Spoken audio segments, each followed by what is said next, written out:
Hello and welcome to the channel, a platform where you learn new skills that will save time and boost your work productivity.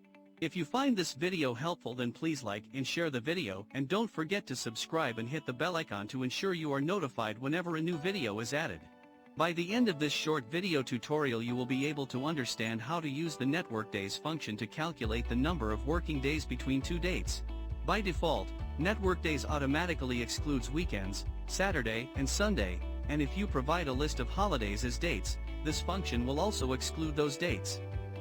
So, let's get started.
Remember, NETWORKDAYS includes both start date and end date while calculating working days.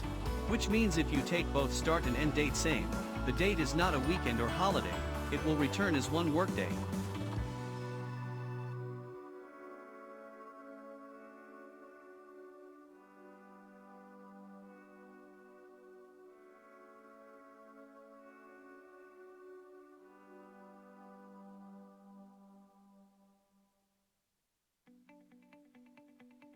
Thank you so much for watching, and if you have not already, then please do subscribe to the channel to make sure that you don't miss any updates.